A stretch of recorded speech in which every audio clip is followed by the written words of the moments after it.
பட்டிமன்றத்தை ஒரு வாய்ப்பாக பயன்படுத்தி தொடர்ந்து மக்களிடம் பிரச்சாரம், போராட்டம். தினசரி பாஜகவின் தலைவர்கள் யாராவது ஒருவர் வந்து இந்த பிரச்சனையை பேசுவது, சமூக வலைதளங்களில் கட்டற்ற வெறுப்பு. எவ்வளவு, எனக்கெல்லாம் ஒரு 40 வீடியோ வெளியிட்டாங்க. நீங்கள் சமய நல்லிணக்கத்தை பேசினால் அடுத்த நிமிடம் சமூக ஊடகங்களால் நீங்கள் தாக்கப்படுவீர்கள். வெறுப்பு வெறுப்பு வெறுப்பு, இதுதான் பாஜகவின் ஒற்றை புள்ளி. அதற்கு ஒரே முக்கியமான உதாரணத்தை சொல்கிறேன். திருப்பரங்குன்றம் பிரச்சனையை ஒட்டி நாடாளுமன்றத்தில் விவாதம் நடந்தது. விவாதத்தில் நான் பேசினேன்.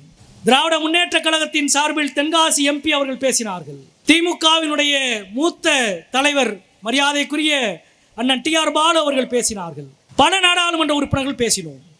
அக்கறையோடு பேசினோம். அமைதியை வலியுறுத்தி பேசினோம். அமைதியாக இருக்கிற நிலத்தில் பிரச்சனையை உருவாக்குகிற இந்த கும்பலினுடைய அரசியலை பற்றி பேசினோம். ஆனால் பாஜக சார்பில் யார் பேசினார் தெரியுமா? மதுரை மக்கள் தெரிந்து கொள்ள வேண்டும். திருப்பரங்குன்றம் பிரச்சனை ஒரு ஆன்மீக பிரச்சனையாக இருந்திருந்தால் பாஜகவில் இருந்து ஒரு ஆன்மீகம் சார்ந்த ஒருவர் பேசியிருப்பார். அப்படி யாரும் இருக்காங்களான்னு எனக்கு தெரியல.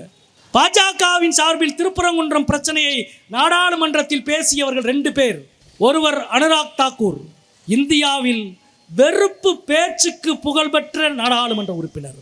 அவர்தான் டெல்லி சட்டமன்ற தேர்தலுக்கு முன்பு, எப்படி இப்பொழுது தமிழ்நாடு சட்டமன்ற தேர்தலுக்கு 3 மாதத்துக்கு முன்பு இந்த பிரச்சனை பேசப்படுகிறதோ, இதே போல டெல்லி சட்டமன்ற தேர்தலுக்கு 3 மாதத்துக்கு முன்பு பிரச்சார கூட்டத்தில் அனுராக் தாக்கூர் பேசினால் எங்களின் எதிரிகளான சிறுபான்மையினரை சுட்டு தள்ளுவேன் என்று பேசினார். கோலி மாரோ என்று பேசினார். அந்த அனுராக் தாக்கூர், தேர்தல் ஆணையம் இப்பொழுது எப்படி செயல்பட்டு கொண்டிருக்கிறது என்று உங்களுக்கு தெரியும். அந்த தேர்தல் ஆணையமே தேர்தலில் இனிமேல், டெல்லி சட்டமன்ற தேர்தலில் இனிமேல் அனுராக் தாக்கூர் பேசக்கூடாது என்று தடை விதித்தது தேர்தல் ஆணையம். அந்த அனுராக் தாக்கூரை வைத்து நாடாளுமன்றத்தில் திருப்பரங்குன்றம் பிரச்சனையை பாஜக பேச வைத்தது. இன்னொருவர் யார் தெரியுமா? தேஜஸ்வி சூர்யா.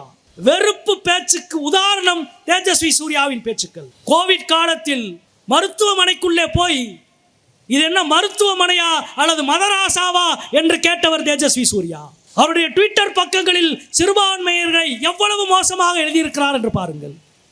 இதே தேர்தல் ஆணையம் தேஜஸ்வி சூர்யா தேர்தலில் பிரச்சாரம் செய்யக்கூடாது என்று தடை விதித்தது. தேர்தலில் பிரச்சாரம் செய்யக்கூடாது என்று தடை விதிக்கப்பட்ட அளவுக்கு வெறுப்பை உமிழ்ந்த அனுராக் தாக்கூரையும் தேஜஸ்வி சூர்யாவையும் திருப்பரங்குன்றம் பிரச்சனையை வைத்து நாடாளுமன்றத்தில் பாஜக பேசுகிறது என்றால் பாஜகவின் நோக்கம் வெறுப்பும் பகைமையும் மோதலும் வன்முறையும் தான்.